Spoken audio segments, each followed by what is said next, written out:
আজ কলেজে কি এমন করলাম যে হোস্টেল থেকে আমাদেরকে বের করে দেওয়া হলো?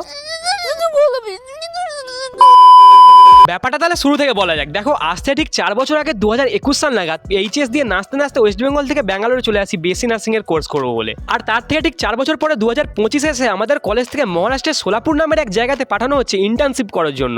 এবার তুমি যদি মেডিকেলের কোনো ফিল্ড থেকে বিলং করো, তাহলে ইন্টার্নশিপের নাম শুনলে প্রথমে তোমার মাথায় যে প্রশ্নগুলো আসবে সেগুলো হলো ডিউটি আওয়ার্স কতক্ষণ, শিফট কটা, ছুটি কটা, আর সব থেকে বড় প্রশ্ন অ্যাজ এ স্টাইপেন্ড টাকা দেবে তো, আর টাকা দিলেও বা কত টাকা। তো কলেজ সেই মতো 5 জনকে সিলেক্ট করে জানিয়ে দিচ্ছে কদিনের মধ্যে ইন্টার্নশিপে পাঠানো হবে, কিন্তু আমরা চলে যাবো শুনে এরা এত খুশি কেন? রীতিমতো সেই দিনও বেরিয়েছিলাম কলেজ যাওয়ার উদ্দেশ্যে, আর উঠে পড়েছিলাম কলেজ বাসে। তো ঠিকঠাক টাইম মতন কলেজেও পৌঁছে যায়, কিন্তু আবার বেরিয়েও পড়ি কলেজ থেকে, কারণ জানতে পারি কাল পরশু নয় আজই হোস্টেল থেকে বের করে দেবে ইন্টার্নশিপে চলে যাওয়ার জন্য। তাই হোস্টেলে ফিরে এক মুহূর্ত সময় নষ্ট না করে তাড়াহুড়ো করে ব্যাগ গোছাতে শুরু করে দিই, কারণ হাতে আর কয়েক ঘন্টা সময় মাত্র, তার মধ্যে আবার খাওয়া দাওয়া করে বেরোতে হবে। আর প্রায় গোছাগুছি শেষ, সেই সময় এসে দেখি আমার ফার্স্ট ইয়ারে এসে হোস্টেলের ডাস্টবিন থেকে কুড়িয়ে এনে মানুষ করা ছেলেটা বাবা ওকে ছেড়ে চলে যাবে শুনে হাত মুখ টিপে কাঁদছে।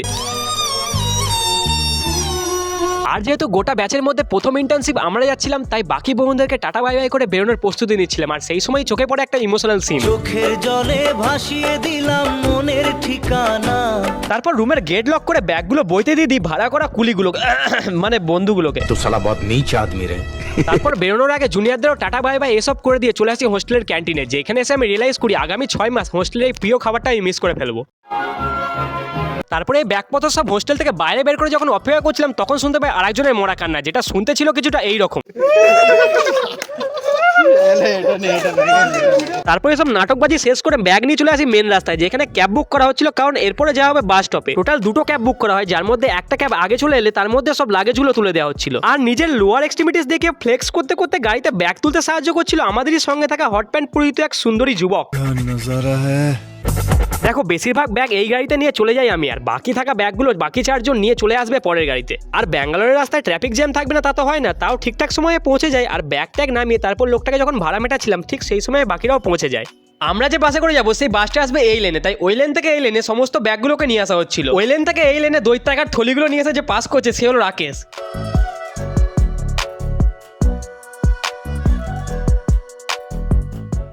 বেশ খানিকক্ষণ পর বাস এলে বাসের ডিকি খুলে আমাদের থাকা ব্যাগগুলো বাসের ডিকিতে ভরে দিই। তারপর গাড়িতে উঠে গাড়ির স্টিয়ারিং দেখে আমি উত্তেজিত হয়ে বলে ফেলি, ला भाई चाबी, आज गाड़ी तेरा भाई चलाएगा।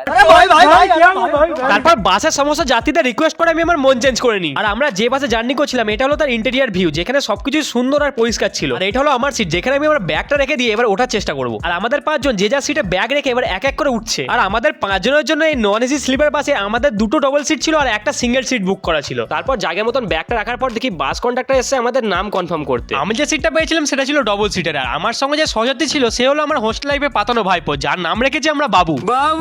আর বাস চালু হওয়ার কিছুক্ষণ পরে হঠাৎ দেখি সবাই বাস থেকে হুড়মুড়িয়ে নেমে পড়ছে। প্রথমে হয়তো ভাবলাম কেউ বোঝে না সে বোঝে না গান চালিয়েছে, তারপর নেমে বুঝলাম না এটা পার্কিং, এখানে ওয়াশরুম, হোটেল, ছোটখাটো দোকান এসব আছে। আর আমিও সেই দোকান থেকে লজেন্স কিনে হাতে ধরে কে নেবে করে যাচ্ছিলাম। আর তখনই কিডন্যাপার ভাবে লোকে আমাকে মন্দিরের ঘন্টার মতন বাজি দেয়নি এই অনেক। তারপর বাসে ফিরে বাবুকে 2টো লজেন্স দিতে বলি, কিন্তু সে দেখে আমার হাত থেকে সব কটা কেড়ে নিয়ে নেয়। এ বাবু না বাবু শাশুর। তারপর ঘুমন্ত অবস্থায় গালে সপাট একটা চড় অনুভব করি। পরে ঘুম থেকে উঠে বুঝতে পারি হাওয়াতে পর্দাটা মুখে এসে লেগেছে, যার সমাধান স্বরূপ আমি পর্দাটা রডে বেঁধে দিই। তারপর দেখি প্রায় 10 ঘন্টার রাস্তা এখনো বাকি, তাই শুয়ে পড়ি। তারপর ভোরবেলা ঘুম ভাঙতে দেখি প্রায় এখনো 226 কিলোমিটার রাস্তা বাকি। 50 रुपया कट ओवर एक्टिंग के वजह। তারপর একদম রাইট টাইমে সোলাপুর পৌঁছে ব্যাগগুলো গাড়ি থেকে বের করে রাস্তা দাঁড়িয়েছিলাম, কারণ আমাদের আনতে আসার জন্য অলরেডি কলেজ থেকে একটা গাড়ি বলে দেওয়া ছিল। আসল সমস্যা তো এখন শুরু, কারণ যিনি আনতে আসছিলেন তিনি এত ব্যাগ দেখে তো অবাক, কারণ এত ব্যাগ এত ছোট গাড়িতে ঢুকবে কি করে। তারপর গাড়িতে ব্যাগগুলো ঢোকানোর সিনটা ছিল কিছুটা এইরকম। যাই হোক করে 15 থেকে 16টা ব্যাগ আর 6টা মানুষ একটা গাড়িতে কোনোভাবে চেপে চুপে বসে হসপিটালের উদ্দেশ্যে জার্নি স্টার্ট করে দিই, যেটা সোলাপুর সিটি থেকে প্রায় 1.5 ঘন্টা দূরে। টোটালে প্রায় 15 থেকে 16 ঘন্টার বেশি জার্নি করে পৌঁছে যায় আমাদের গন্তব্যস্থলে, মানে সেই হসপিটালে যেখানে আমরা এখন ইন্টার্নশিপ করবো। আর হসপিটালে এসে আমাদের ভারী ভারকাম ব্যাগগুলো গাড়ি থেকে বের করে চলে আসি লিফটে। আর আমরা 5 জন এত ব্যাগ নিয়ে এসেছি যে ব্যাগগুলো সব লিফটে চাপানোর পর লিফটে ওভারলোড হয়ে গেছিল। তারপর হসপিটালের টপ ফ্লোরে আসার পর দেখতে পাই আমাদের জন্য একটা রুম অ্যালট করা হয়েছে, সেই রুমে রয়েছে 2টো বেড আর আমরা রয়েছি 5 জন। আবার রুমে রয়েছে ডেথ রেজিস্টারের লকার, যেখানে সকাল উঠে প্রথমে এটাই দেখতে হবে। আগামী 6টা মাস কিভাবে এখানে সার্ভাইভ করবো, আদৌ কি পারবো না আবারও সবাই মিলে ফিরে যাবো ব্যাঙ্গালোরে, জানতে গেলে দেখতে হবে পরের পার্ট। আজকের ব্লগ এতটুকুই, দেখা হবে আবার পরের ব্লগে।